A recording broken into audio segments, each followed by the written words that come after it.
guys, it's Ty and welcome back to my channel. So today I'm going to be doing my summer wrap up and my fall TBR. And if you haven't watched like any of my wrap ups or TBRs, I'm only doing this because this year I have been focused on trying to read a lot of my backlist series that I have just sitting on my shelves. So making these seasonal TBRs I felt was the easiest way and a way to hold like myself accountable to reading those. But I have noticed that making these TBRs have really been stressing me out. And kudos to people that can do like TBRs every month, every quarter, whenever, because I don't like TBRs. They are like stressing me out. And I realize that especially with me making these like seasonal TBRs, I wait till like the last minute to try to squish in all the books that I said that I was gonna read. Like for the summer, I said I was gonna read a certain amount of books, and then I wait till like the last 2 weeks or like the last week to try to read all those books, and then I get mad at myself when I can't read them all before I want to film the video, and then I'm stressed and I don't like it. And I almost didn't film a fall TBR because I just didn't want to. Like, I don't know. TBRs just aren't my thing. That's why I don't do them. I'm really more of a mood reader. That's why I do the recent reads instead of like a wrap up every month, because honestly, I never really know what I'm gonna pick up. I have kind of an idea of what I want to read. Sometimes I change my mind so often because it's just literally whatever I'm literally in the mood for. I don't like setting books aside unless I'm like buddy reading something with somebody or something like that that's different. But literally just telling myself I'm gonna read these this month, no. Literally my brain would do the exact opposite of what I just said I was gonna do on purpose. So these TBRs have been stressing me out this year. Really, they have been. So I don't know. I feel like because I've already set this goal for myself and I really am trying to get through some of these series, I'm going to stick it out for the rest of the year. But I don't know if this is going to be a thing for my channel because woof, it's hard. But this is what I did. So we're going to push through. So starting with my summer wrap up. So I'm going to start with the good before we get to the bad. So the good would be what I was able to get through, and then the bad being what I was not able to get through and what rolled over into my fall TBR, because that seems to be what happens from wrap up to TBR. I just have stuff that continues to roll over. So yay for me. So what I was able to finish was The Remnant Chronicles. So I was able to finish yet another backlist series. So The Remnant Chronicles, the first book in that series is The Heart of Betrayal. I finished this one a while ago, so technically I just had to finish the next two books in the series. The next one being The Heart of Betrayal, and then The Beauty of Darkness. So I'm just going to hold up this one. So if you don't know what the series is about, just briefly, because I'm not going to spoil it for anyone, but this is a young adult series, and this is quite an old series, because this first book was published, I believe, in like 2014-ish, I think. And this one follows our main character by the name of Leah, and she is from a kingdom by the name of Morgan. And at the start of this, she is supposed to be getting married to a prince out in a kingdom called Dalbrick. And she doesn't want to get married. She believes that she should have a choice in who she marries, and right now she doesn't. So she decides that she's not going to get married to who she doesn't want to get married to, and she is going to run away. And she runs away with her, I believe it's her maid, and she runs away with her maid. They go to another city by the name of Terraven. And in this city, she and her maid actually end up finding this bar/inn. They get a job, they become barmaids, and while they are there, 2 men actually get sent to look for Leah, and one of them is the prince that she was supposed to marry, and then another one is an assassin. The cool thing about this first book is that we know that an assassin and the prince are there looking for Leah. We just don't know as the reader which one is which. And of course, Leah doesn't know who these men are either. So while you're reading, you're trying to figure out who is who, because when they find her at the bar, they give her false names, and of course they don't tell her who they are. So while you're reading, you're trying to figure out who is who. And of course, Leah is oblivious to this and doesn't know what's going on. So they are sent to look for her, both for different reasons, obviously. And so they end up getting a room at the end there, and they are kind of scoping her out, trying to figure out, one, if the assassin is in fact going to kill her, and two, if the prince is going to try to take her back to Dahlbrick. And so in this first book, we are just following these two men as they are trying to figure out what exactly they are going to do with Leah. And so we also find out that Leah supposedly has this gift that has been suppressed from her, and she finds out that her mother has known that she has this gift but has not allowed her to use it, and she doesn't know why. And she is now trying to figure out why, and learns that there might be a little bit of corruption going on in her home of Morgan. So then in the next two books that follow, she learns that there is a lot more corruption that she was not aware of that has been going on in her home of Morgan. She learns that a lot of it has to do with her gift that she did not know that she had. She also starts to learn more about her gift and becomes more proficient in her gift. There is a love triangle that develops between her, the assassin, and the prince. There's just a lot of political intrigue that I was not expecting to come from a young adult novel. And that was actually one of my favorite things about this, especially when you get to the final book, The Heart of Betrayal, in this series. There is a lot of political intrigue. So that if that is something that you like in your fantasy books, that is definitely something that you are going to get in this series. One of the things that I will say that I did not like about this, or I wish that we could have gotten more explanation or something that could have been more clear, was the whole thing surrounding her gift. Because for a little while, I was trying to figure out what the heck her gift was. I was just unclear on not only what it was, but how she was supposed to use it, when it comes into play. I was just as confused as the people that was trying to understand it right along with her. I'm still not really sure what it is. I mean, I guess I know, but I still wish that it was like a little bit more clear. I wish it was a bigger part of the story. The whole love triangle thing, I thought that was fine. I do think that how the story was set up in the first book, I thought it was very clever. I already had an understanding of how it was going to work with like the reader not knowing who the assassin was and who the prince was. I knew that that was going to be a thing going into the first book. So to be honest, I did not work very hard to figure out who was who and all of that. I just kind of went with it. And so by the end, when it was revealed who was who, I was shocked. I was surprised because like I just didn't work that hard to figure it out. I just went along for the ride. So I did enjoy that. Overall for this series, I thought it was fine. I gave it 3 stars. I enjoyed the characters. I really enjoyed Leah as a character. I feel like she had a lot of character growth as the series went on.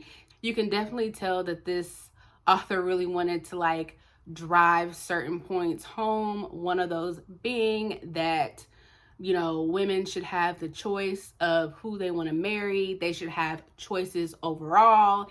And then both of the assassin and then the prince, they both had backstories and things that they were dealing with. One of the characters had some family issues that they had to work through, in particular with their father and being abandoned as a child. So they had to work through that. And then one of them had to work through trying to rule a kingdom after not being there and trying to fight for their power again. So all of these main characters had things that they had to work through at a certain time, and we got to see them work through all of that throughout the course of the series. So I did enjoy it overall. I just don't think it was something that really blew me away. Like I said, it was good, but it's not something that I think will last in my mind for a long time. So then next up, I just had to finish the next 2 books in the Throne of Glass series, which is a series that I just feel like I've been reading forever.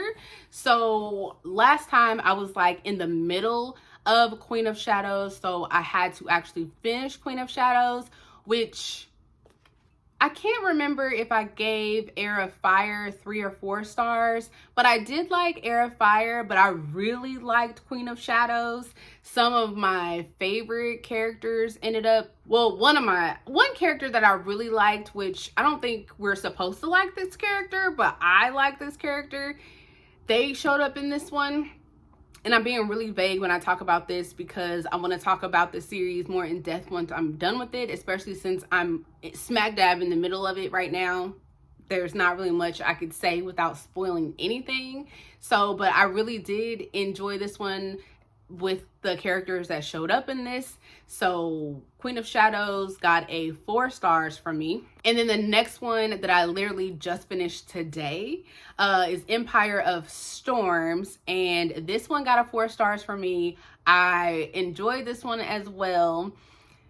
The ending of this one took me by surprise. There's something at the end of this one which I can't wait to mention, because it's kind of questionable, and I just want to know how people feel about it, because I think it's kind of weird and strange. But okay, if that's their plan, fine, but I feel like they could tell people something else besides what they plan to do, and I would just wonder if you guys know what I'm talking about, but if you read the series.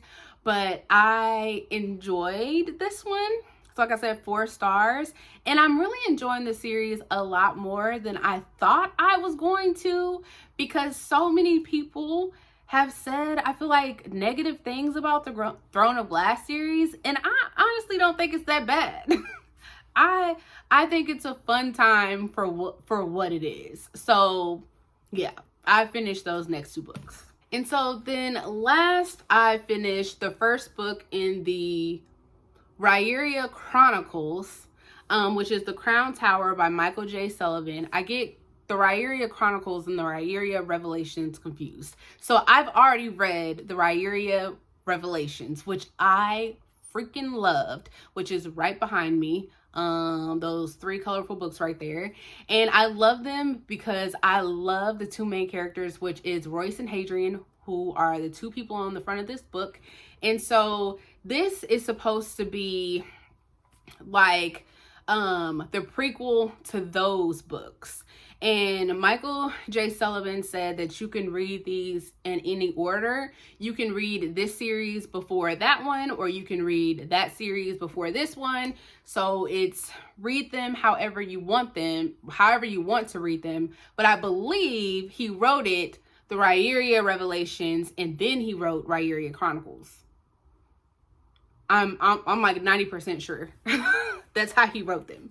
But so this one in particular, the Crown Tower is basically how Royce and Hadrian met, because in the Rhaeria Revelations, they were already working together, and they are supposed to be this duo, this thieving duo.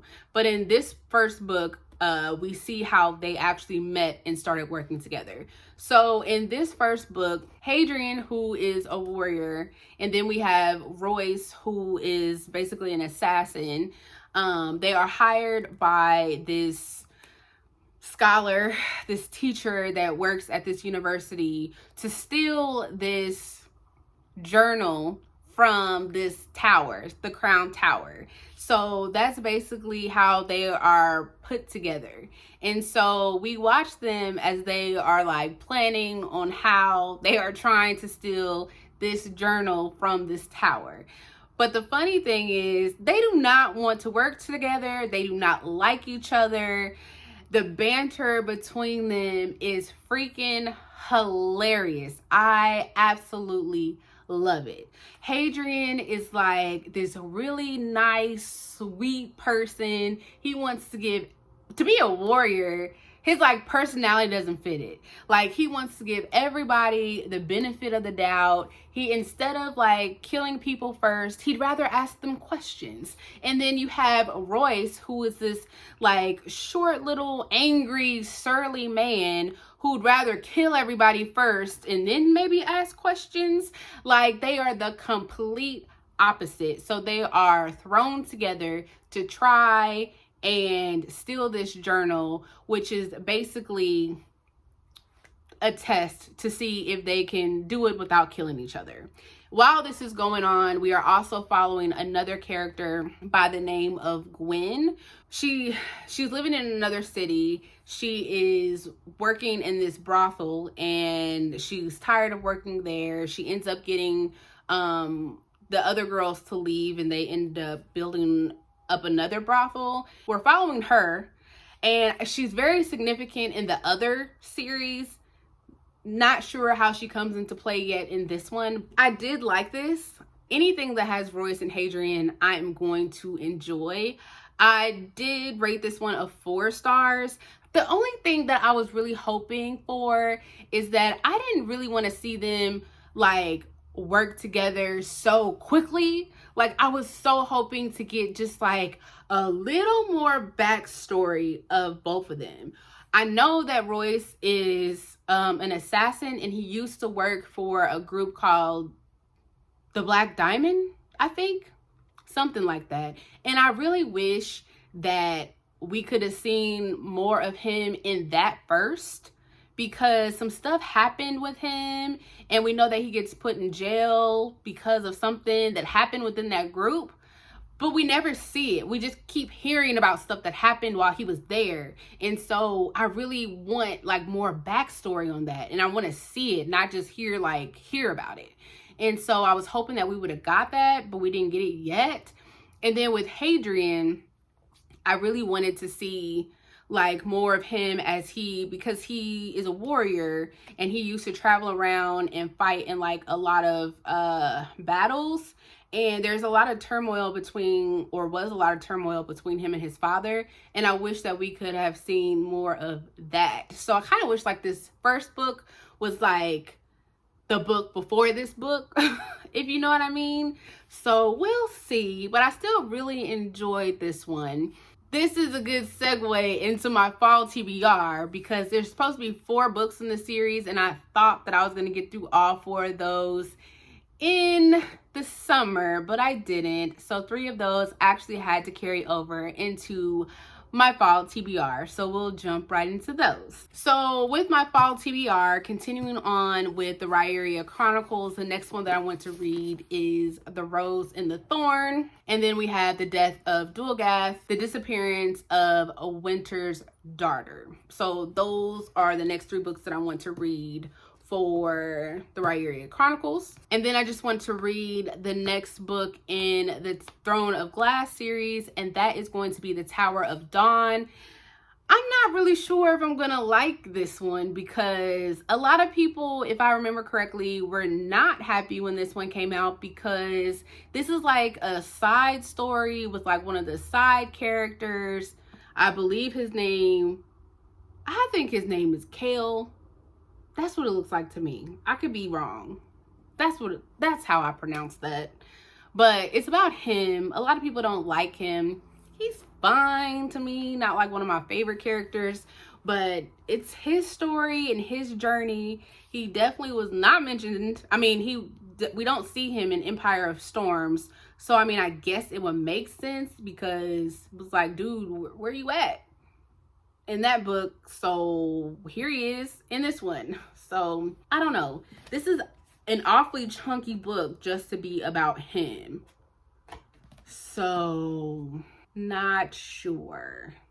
It's going to be interesting. And then the last book that I would like to start, I'm not even going to be ambitious enough to put the whole trilogy on my fall TBR, but I'm going to put the first book on there and say The Passage by Justin Cronin. It's supposed to be like an adult post-apocalyptic story, more on like the science fiction side, I believe. And all I know is, I believe it, obviously, I think it has something to do with like a virus that happened and something like about a young girl that they are experimenting on. I could be wrong. But I've had this on my shelf for a while. It's already been made into a show. So this is, again, one of my backlist series that I'm really trying to get to. Now, this is what I'm really trying to get to before next year, because this author has another book that's coming out, I want to say towards the beginning of next year, that sounds really good. And I want to at least read one of these books to see if I'm going to like his writing style, to see if that book is actually something that I want to pick up. I think it's called like the Ferryman or something like that, but it sounded so good. So that's what enticed me to pick this up even sooner, or to prioritize this as one of the books or one of the series that I wanted to get to by the end of the year. So we shall see. So hopefully I can get through all of those before the winter time, before I make that winter TBR. I'm going to try my hardest not to wait till the last minute to try and pick those all up so that I don't stress myself out. So we shall see how I do. But that is all that I have for you guys, and I will see you guys next time. Bye.